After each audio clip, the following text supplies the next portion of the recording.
Je nach Stärken gibt es verschiedene Stürmertypen. Der eine Stürmer bleibt gerne vorne und agiert als Wandspieler, ein anderer Stürmer kommt gerne kurz und holt sich die Bälle da ab. Wie man als Stürmer als falsche 9 agieren kann, das erkläre ich heute in diesem Video. Viel Spaß!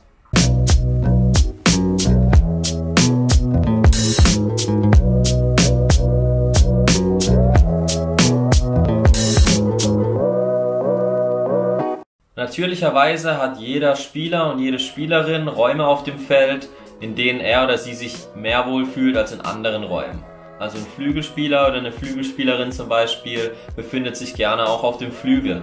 Ein Mittelfeldspieler agiert gerne im Zentrum und ein Innenverteidiger oder eine Innenverteidigerin, die befinden sich gerne in der zentralen Position vor dem Tor.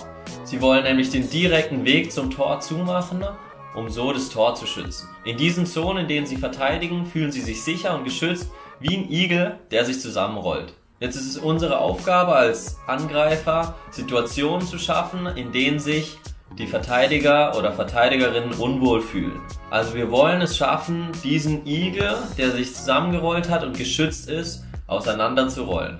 Das probieren wir, indem wir unserem Stürmer oder unserer Stürmerin die Instruktion geben, dass sie als falsche 9 spielen soll. Das bedeutet nicht klassisch immer ganz vorne an der Abseitslinie kleben, sondern sich immer wieder im Spiel zurückfallen zu lassen ins Mittelfeld. Wenn wir diese abkippende Bewegung machen, dann stellen wir unseren Gegenspieler, unsere Gegenspielerin vor eine Entscheidung, um in unserem Igel-Vergleich zu bleiben.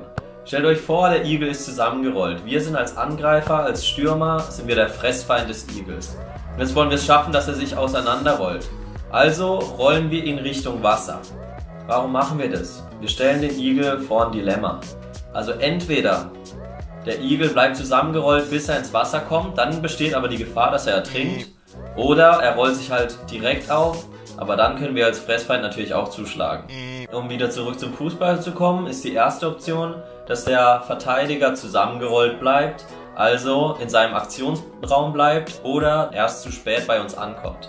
In diesem Fall ist es ganz klar, dass wir, wenn wir frei sind, angespielt werden können, aufdrehen und dann im besten Fall natürlich mit Tempo auf den Gegenspieler kommen, vielleicht eine 1 gegen 1 Situation kreieren oder unsere Mitspieler mit Steckpässen einsetzen können.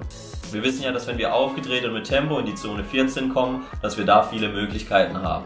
Natürlich ist aber auch klar, dass wir als Stürmer dann die Qualität brauchen, Chancen herausspielen zu können. Zum Beispiel war das eben so bei Messi damals, als er unter Guardiola gespielt hat, dass er eben als falsche 9 eingesetzt wurde, weil klar war, wenn der Verteidiger Messi nicht folgt, dann kann er aufdrehen und es wird immer gefährlich. Zweite Option ist, dass der Igel direkt aus seiner Schutzhaltung kommt, also seinen Aktionsraum verlässt. Das bedeutet, der Verteidiger folgt uns. In diesem Fall wird der Verteidiger herausgelockt und hinter ihm öffnet sich ein freier Raum. Wenn der Verteidiger jetzt zu früh bei uns ankommt, dann können wir selbst vielleicht wieder mit einer kurzen explosiven Gegenbewegung entgegenkommen und dann selbst in den freien Raum im Rücken des Verteidigers starten. Oder, was auch immer gut ist, ist, dass wir den Gegner einfach nur binden, um Platz für unsere Mitspieler, zum Beispiel einen Flügelspieler zu schaffen, der dann in den freien Raum kann. Oder dass vielleicht ein Achter dann tief gehen kann. Also klar für unsere Mitspieler und Mitspielerinnen. Wenn ihr seht, dass euer Stürmer, eure Stürmerin kurz kommt und der Gegenspieler mitgezogen wird, dann könnt ihr schauen, ob ihr es schafft, in diesen freien Raum zu gehen, um dann einen tiefen Ball zu bekommen. Natürlich ist es dann im realen Spiel nicht so leicht wie jetzt hier auf der Taktiktafel.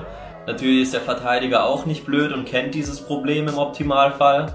Deshalb schützen sich die Innenverteidiger häufig gegenseitig. Oder wenn der Gegenspieler oder die Gegenspielerin des Stürmers, der Stürmerin clever ist, dann kann er den Pass antizipieren und im richtigen Moment uns vordecken und erobert so den Ball und kann Konter einleiten.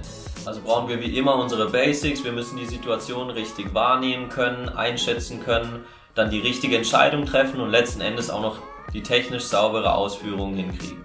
Ich hoffe, der Tipp hat euch sowohl als Stürmer oder Stürmerin als auch als Verteidiger oder Verteidigerin geholfen. Ich hoffe, mit dem Igel-Vergleich könnt ihr euch das merken und beim nächsten Spiel, wenn es wieder losgeht, könnt ihr mit eurem Laufweg die ein oder andere Chance entweder für euch selbst oder für eure Mitspieler, Mitspielerinnen kreieren.